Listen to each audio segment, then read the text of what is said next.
आगामी बीएमसी चुनाव 2026 को लेकर नवी मुंबई में राजनीतिक गतिविधियां तेज हो गई है और इसी बीच महाराष्ट्र के उप मुख्यमंत्री एकनाथ शिंदे ने चुनावी तैयारियों और मुद्दों को लेकर बड़ा बयान दिया। उन्होंने कहा कि नवी मुंबई में चुनाव प्रचार बहुत तेजी से आगे बढ़ रहा है और जनता के बीच जबरदस्त उत्साह देखने को मिल रहा। एकनाथ शिंदे ने दावा किया कि नवी मुंबई की जनता बदलाव चाहती है। उन्होंने कहा कई वर्षों से जिन बुनियादी सुविधाओं को लोगों को मिलना चाहिए वे अब तक पूरी तरीके से उपलब्ध नहीं हो पाए, लेकिन उनकी सरकार से लंबित कार्यों को पूरा किया है। सरकार शिंदे ने कहा कि विकास के कामों को आगे बढ़ाने के लिए शिवसेना पूरी प्रतिबद्धता के साथ मैदान में उतरेगी। उप मुख्यमंत्री ने नवी मुंबई में पुनर्विकास के मुद्दे को बेहद अहम बताते हुए कहा कि हर क्षेत्र की प्रमुख जरूरतों में से एक है। उन्होंने आश्वासन दिया कि शिवसेना पुनर्विकास से जुड़े सभी मामलों का समाधान प्राथमिकता के आधार पर करेगी ताकि आम लोगों को बेहतर आवास और सुविधाएं मिल सके। इसके साथ ही उन्होंने नवी मुंबई की आंतरिक सड़कों की खराब हालत का भी जिक्र किया। शिंदे ने कहा कि शिवसेना इन सड़कों के सुधार और बुनियादी ढांचे को मजबूत करने का काम करेगी। उन्होंने स्पष्ट किया कि आगामी बीएमसी चुनाव में शिवसेना विकास के मुद्दे को केंद्र में रखकर जनता के बीच जाएगी। चुनाव का प्रचार बहुत तेजी से चल रहा है, बहुत ही उत्साह है, लोगों में जल्लोष है, लोगों में काफ़ी बदलाव की भावना है। लोग परिवर्तन यहाँ चाहते हैं। पिछले कई सालों से कंडोनियम में जो सुविधा देना था वो नहीं कर पाए, उसका निर्णय एकनाथ शिंदे ने लिया। यहाँ पर कुछ बिल्डिंगों को सीसी देने का निर्णय लिया है, कुछ बिल्डिंगों का पुनर्विकास करना है।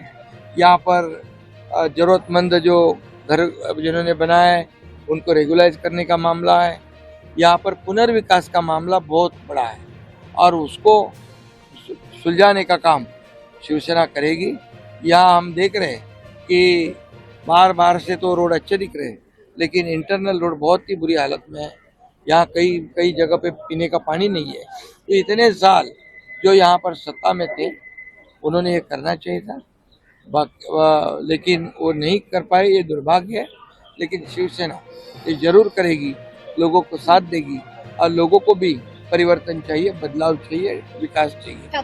ये चुनाव हम डेवलपमेंट के मुद्दे पर लड़ रहे हैं। ठाकरे बंधुओं का जो पॉडकास्ट हुआ है उन्होंने बहुत सारे आरोप किए कि 40 लोगों को खरीदने के लिए बहुत सारे करोड़ रुपए लगे होते भाजपा को। ठाकरे बंधुओं ने आरोप किए। अभी उनके पास कोई मुद्दे नहीं है, मुद्दे नहीं तो आरोप ही करते हैं। अभी उनके पास उन्होंने क्या किया, मुंबई के लिए क्या किया, मैं पूछूंगा। मुंबई के लिए उन्होंने 25 साल में क्या किया। मुंबई में हम 2.5 साल जब मैं मुख्यमंत्री था, अभी देवेंद्र जी है, 3.5 सालों में जो मुंबई का विकास हुआ है वो सब जानते हैं, सब देख रहे हैं, उसका लाभ उठा रहे हैं।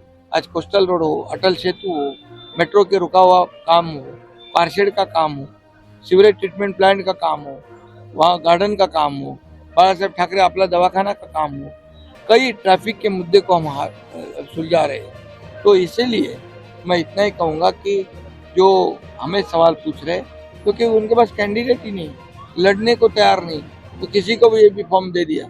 जब वो जाकर वहाँ देखता है वो वार्ड में, तो जो पैनल है, वो जो वार्ड में खड़ा हुआ कैंडिडेट है महायुति का, वो इतना मजबूत है कि वो सामने वाले का डिपॉजिट गुल हो जाएगा। ये डर के मारे विड्रॉ करते हैं। एक कैंडिडेट रहता तो अनअपोज होता है। ये तो नियम है, ये लोकशाही में, डेमोक्रेसी में ये जो है। तो जब उनके कैंडिडेट कई बार पिछली बार अनअपोज हुए तब उन्हें अच्छा लगा।